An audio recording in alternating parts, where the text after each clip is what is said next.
Hi all, welcome to my webinar on Revit 2020, what's new. My name is Alyssa Jairus and I'm a BIM specialist at Baker Baines and I specialize in the AEC built space. Okay, so those of you who don't know who Baker Baines is, so let's just go through an overview. We're an authorized gold partner, and there's a list of our services that we do offer other than our usual Autodesk products and training and things like that. There's things like CAD learning, civil site design, and Adobe as well. At Baker Baines, we believe in designing better world, in delivering better product or project, and in technological adoption to produce better results. A quick look at our agenda.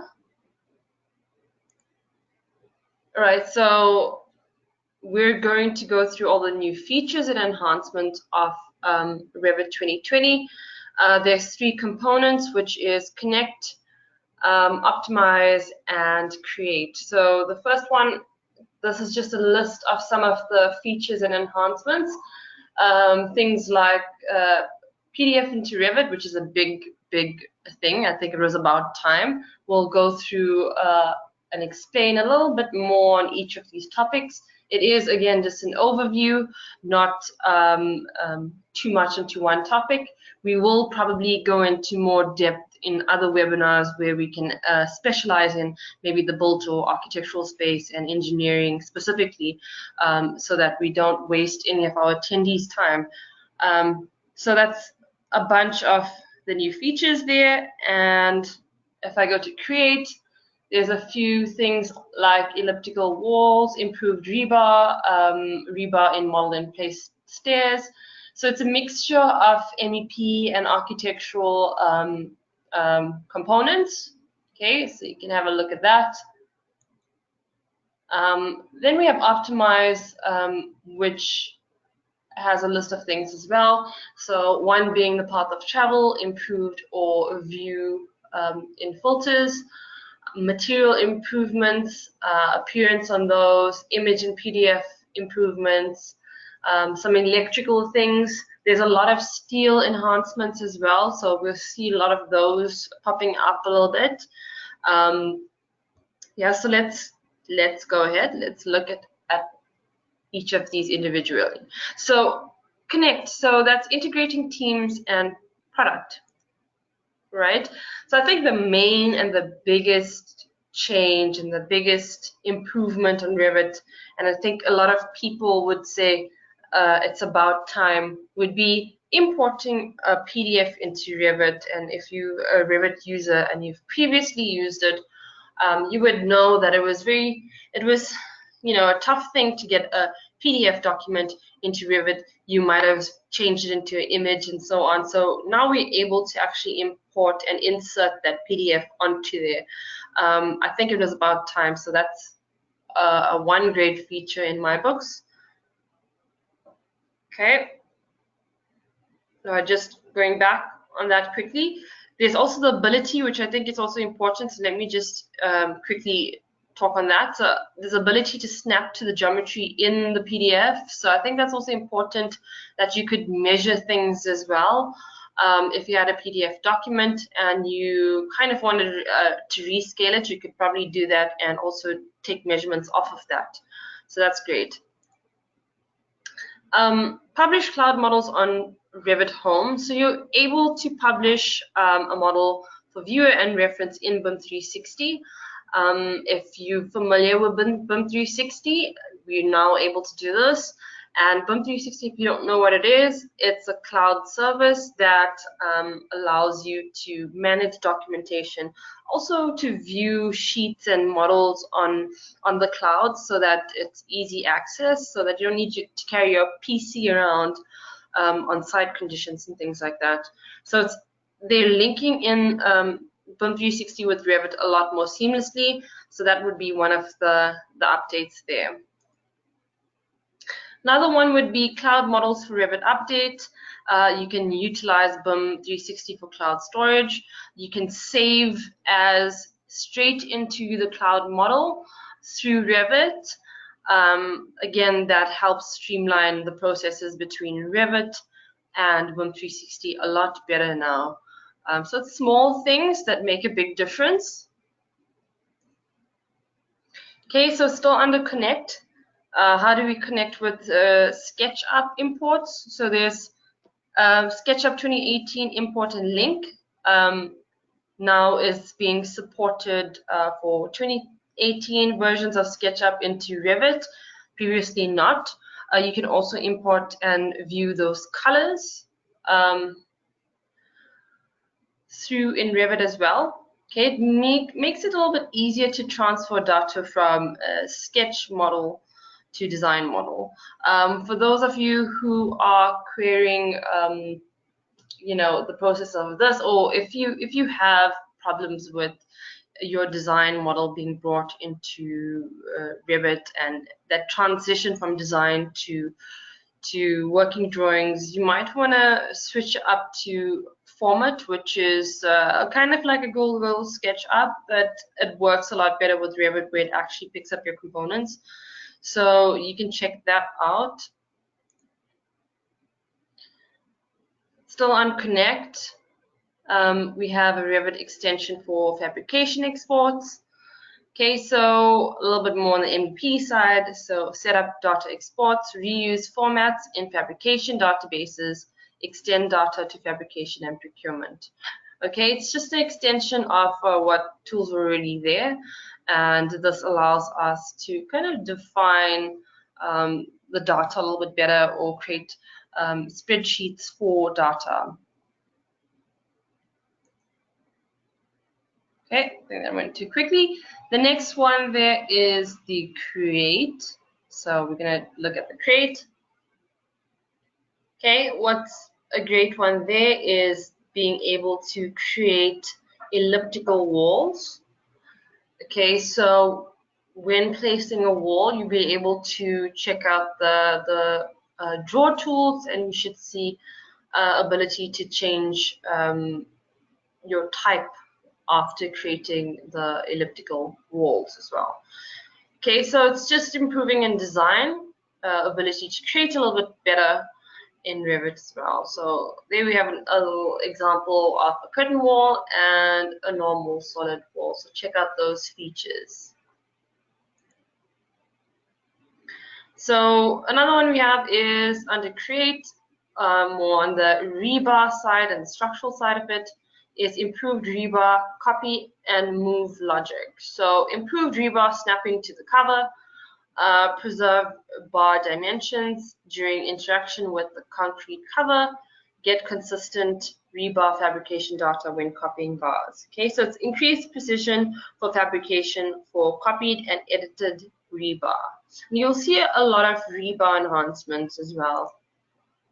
Okay, again, another rebar, multi-rebar annotation to concrete faces, which I think is quite nice. You have the ability to dimension the position of rebar sets with respect to the concrete host surfaces. So you can now dimension a lot easier to get your information, your details. Accurate documentation for reinforced concrete projects, enhanced instructions for construction. Okay, that's what it enhances. Right, so again, another rebar, which is multi-rebar annotation for free-form rebar. If you have a bit of a crazy shape there, we're still able to dimension free-form rebar sets with planar and parallel bars as well.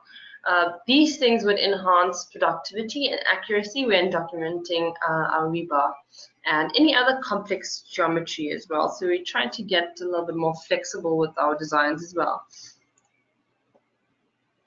Okay, so again, another rebar. So you're able to place rebar into a model and place stairs.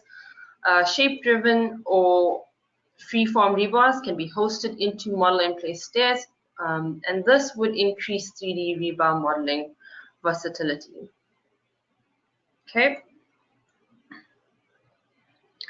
And we have steel connections propagation, which is very helpful for repeated details. So new option in the contextual menu, you can right click and find that there as shown in the image, available for any steel connections available out there or out of the box. Same framing conditions required, relevant to visible steel members, and this allows you to quickly place the same steel connections in your project without having to kind of redo them. You will be able to just quickly swap them out. Steel connections grouping. So we have new type editor with the preview, as you can see on your right. Okay, this helps with repetitive connection design. It allows you to work a little bit more efficiently because we're able to update all instances of the same type from one place to another. It allows, it definitely cuts down on the time taken to copy over repetitive details and connections. Still under create, we have new features for tag and dimensions of steel elements, okay, as seen on your right, for radial and diameter dimensions of circular openings, dimensions for holes and shear studs, not now allowing weld tags as well in any view. Okay, these allow for creating more accurate documentation for detailed steel elements. Okay, those of you that do steel design and connections, you will definitely feel the benefits of this. Electrical home run wiring improvements, more on the electrical MEP side, so you're able to do user definable home run arrow style, multi-circuit home run arrow control, additional option for wiring tick marks. Okay, and this allows for greater control over home run wiring displays and tick mark visibility. Okay, still under create, we can now able to create or electrical panels that feed through lug connections. So verifying load calculation results, and tester panel circuit numbering with both breaker and feed through lugs, modify existing panel schedule templates, and these allow for connecting equipment to lugs for new load reporting abilities on panel schedules. And you can see that image on the right, and we can drop down that connection tab and we'll be able to see the feed through lugs there. So let's move on to optimizing. A nice one for the architects and the builders, or interiors as well. We have a path of travel, which is found under the Analyze tab, and it's called path of travel. It automates the path between 2 points when you click over and snap to these 2 points, and it creates the shortest distance, walking distance, or traveling distance. It understands things like doors and obstacles, and it allows for design checking tool to help understand navigation of occupants. So that could be quite useful for your interior designs. Then we have improved or in filters or in view filters. So what this is anybody is familiar with filters in visibility and graphics, you might remember that there was always a filter and component to it where you couldn't filter by all. What that means is you have to, how do I say, let's check this picture if we can see it on here. Okay, there's a rule that we can add on which says or instead of and, that doesn't include a filter, so it just filters either one of the or the other. Okay, this allows for creation of advanced filter sets, and that'll be really, really helpful as well. Then we want to optimize, or we have optimized on your material appearance and improvement. So it's just high quality, it looks more realistic, it just looks a lot better than it was previously. So those of you that are doing renders and things like that, that will be very helpful for you. Again, on materials as well, so material user interface improvements, as per filter, you can filter per class, right? And then you can also enlarge the thumbnail of the material browser, so you can see the material in the sample a lot better. So that's, again, extension of the material appearance capabilities, just better functionality. Optimize on your image and PDF improvements, so better imports of images. And if you're using BIM 360, which is our cloud service, the parts are enabled so that you can pick up images and things that you're referencing through your Revit model as well. There's some modification on the scale parameters that have been added as well. So just advanced image support there. Tag, schedule, and view filter for elevation. So you're able to tag elevations for elements or off elements and use elevations in view filters. So you'll be able to pick up certain parameters and schedule elevation values as well. So it's just smarter coordination to help with those processes. Track and edit scope box parameter in view list. So I know a lot of people don't use scope boxes, but if you do, if you create a view list, which is almost like your drawing register or your sheet list, you're able to control the scope box for each view via that schedule, and just allows for creating consistency between views in your project. Okay, we can optimize by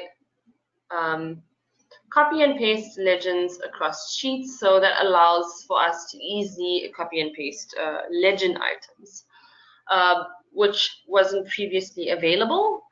Those of you guys would know. You can place them on multiple sheets and place them aligned to the same place, which is quite cool. So you can paste aligned to current view. If you haven't used that, check it out. It creates consistency between your views in projects. Okay, so that's an example there on the right. You can see that legend on the sheet is paste aligned to current view. It allows it to paste it exactly in the same place as it was in the previous sheet. Okay, we can also create parts from imported geometry, which is quite interesting and fun. If you're using a lot of imported geometry from things like IFC files or InfraWorks, so you'll be able to interact with those models and actually create parts and split and cut parts for construction. It's good for bridge workflows. And that's why I'm showing a little bridge example there. So you can test that out. If you guys are not familiar with parts, I mean, check it out when you click an element and check the ribbon on the top, you might see the parts tab, okay? It's the little icon, if I can just get my mouse there, that one. Okay, it helps with constructability and understanding how something is being constructed on site. Info center reduction. So small change again, but helpful. So they've kind of removed this process. I'm not going to even say the name of the process because that's a whole bunch of letters just dropped together. And we'll be able to collapse the search bar that you normally find on the title on the software on the right. You'll be able to hit the dotted arrow or actually the solid arrow and just minimize essentially that small little search bar so that you could actually see information clearly. Okay, this is quite a cool one for those of you that are using Dynamo.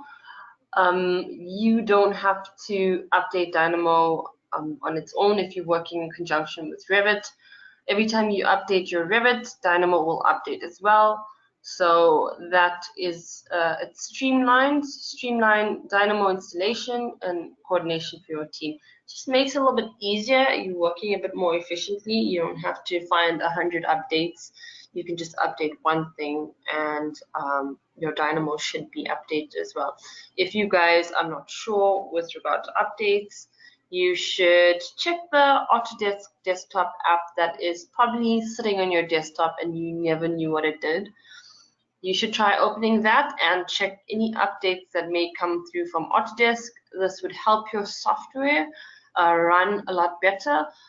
Most and majority of the time, support that comes into our office, it's usually an update that needs to be done, which allows for better user functionality on the software, or any kind of errors or bugs that there might be. So check that out. Next one is steel connections for Dynamo. So we have new Dynamo nodes to model steel connections, and there's more scripts ready to be run through the Dynamo player if you're familiar with that. Dynamo is extension or a plug-in for Revit that helps you use the software in ways that maybe you think that Revit is a bit restrictive. Dynamo is probably going to help you triumph over those restrictions. So it can be used on its own as well, if not through with Revit. So usually if you have a Revit, then you have Dynamo. So just check out that you might have that somewhere on your PC. Okay, there's the next one, which is enhanced performance for detailed steel models. Again, so just the background processes for steel connections with the faster response time, and you'll be able to do other things at the same time while that's processing in the background. There's involved elements are highlighted in a specific color, so you can differentiate those from the others, and you'll be able to see the status visible in the background processes window. If you're not sure what that is, if you check the image on the right, you will notice that it's the bottom right-hand corner of Revit, and there's a little dotted circle that you might see. I'm just going to put my cursor there, down there, and that is basically the processes in the background that's being generated. So you get a faster response time for performance-intensive steel engineering tasks. Okay, so we also have additional parameters for steel components. So more parameters at hand, those things like plate width and length. We're also able to capture more information into the BIM model, which is a plus. Enhanced collaboration with fabricators, which means more detailed tags and schedules with more information. So essentially that's better for collaboration with your fabricators. So we're creating more accurate documentation for components of steel connections.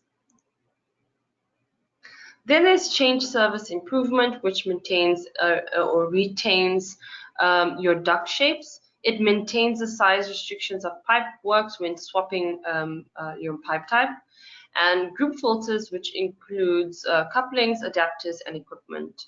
So we can easily change or retain duct shapes with the change service functionality, okay, which is quite cool. All right, so that was our overview. Let's look at the summary of items. Okay, I've just got a little summary there, which puts everything in point form about connect, create, and optimize. And that's the list of the updates and enhancements that we just did an overview through. And we can decide maybe to do another webinar on specific elements as per industry and go into more detail with that. But you can just take a screenshot if you need to, just capture all of that information. Alternatively, there's a few references that I have with videos that explain to you exactly how to use those functions or tools, essentially, or just what are the enhancements with little videos that can show you where to click and things like that. So you can take a note of those two links there as well. Okay. Otherwise, thank you. I'll wait for any questions. And if you have any specific topics that you would like us to cover on our webinars, please do email us. And you can email me, or if you have specific questions, I'll wait for any questions that you guys may have here. So I'll give you guys a few moments.